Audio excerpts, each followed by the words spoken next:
There's a chart I saw recently that I can't get out of my head.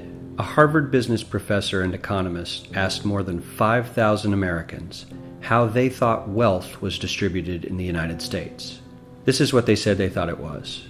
Dividing the country into 5 rough groups of the top, bottom, and middle 3 20% groups, they asked people how they thought the wealth in this country was divided.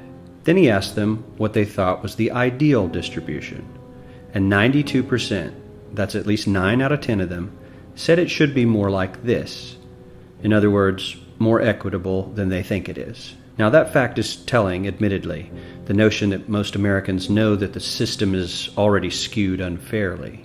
But what's most interesting to me is the reality compared to our perception. The ideal is as far removed from our perception of reality as the actual distribution is from what we think exists in this country. So ignore the ideal for a moment. Here's what we think it is again.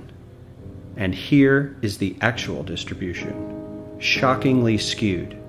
Not only do the bottom 20% and the next 20%, the bottom 40% of Americans barely have any of the wealth. I mean, it's hard to even see them on the chart. But the top 1% has more of the country's wealth than 9 out of 10 Americans believe the entire top 20% should have. Mind-blowing. But let's look at it another way, because I find this chart kind of difficult to wrap my head around. Instead, let's reduce the 311 million Americans to just a representative 100 people. Make it simple. Here they are: teachers, coaches, firefighters, construction workers, engineers, doctors, lawyers, some investment bankers, a CEO, maybe a celebrity or two. Now let's line them up according to their wealth. Poorest people on the left, wealthiest on the right, just a steady row of folks based on their net worth. We'll color code them like we did before based on which 20% quintile they fall into. Now let's reduce the total wealth of the United States, which was roughly $54 trillion in 2009, to this symbolic pile of cash. And let's distribute it among our 100 Americans. Well, here's socialism, all the wealth of the country distributed equally. We all know that won't work. We need to encourage people to work and work hard to achieve that good old American dream and keep our country moving forward. So, here's that ideal we asked everyone about. Something like this curve. This isn't too bad. We've got some incentive, as the wealthiest folks are now about 10 to 20 times better off than the poorest Americans. But hey, even the poor folks aren't actually poor, since the poverty line has stayed almost entirely off the chart. We have a super healthy middle class with a smooth transition into wealth. And yes, Republicans and Democrats alike chose this curve. 9 out of 10 people, 92%, said this was a nice, ideal distribution of America's wealth. But let's move on. This is what people think America's wealth distribution actually looks like. Not as equitable, clearly, but for me, even this still looks pretty great. Yes, the poorest 20 to 30% are starting to suffer quite a lot compared to the ideal, and the middle class is certainly struggling more than they were, while the rich and wealthy are making roughly 100 times that of the poorest Americans, and about 10 times that of the still healthy middle class. Sadly, this isn't even close to the reality. Here is the actual distribution of wealth in America. The poorest Americans don't even register. They're down to pocket change, and the middle class is barely distinguishable from the poor.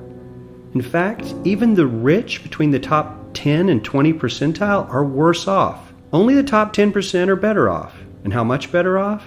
So much better off that the top 2 to 5% are actually off the chart at this scale.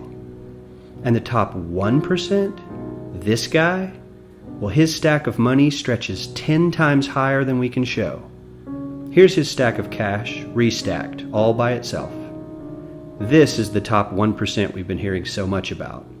So much green in his pockets that I have to give him a whole new column of his own, because he won't fit on my chart. 1% of America has 40% of all the nation's wealth. The bottom 80%, 8 out of every 10 people, or 80 out of these 100, only has 7% between them. And this has only gotten worse in the last 20 to 30 years. While the richest 1% take home almost a quarter of the national income today, in 1976 they took home only 9%, meaning their share of income has nearly tripled in the last 30 years. The top 1% own half the country's stocks, bonds, and mutual funds. The bottom 50% of Americans own only 0.5% of these investments, which means they aren't investing. They're just scraping by.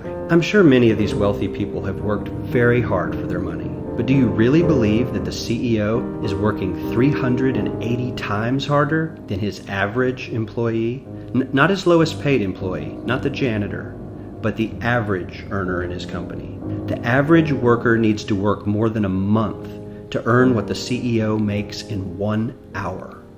We certainly don't have to go all the way to socialism to find something that is fair for hardworking Americans. We don't even have to achieve what most of us consider might be ideal. All we need to do is wake up and realize that the reality in this country is not at all what we think it is.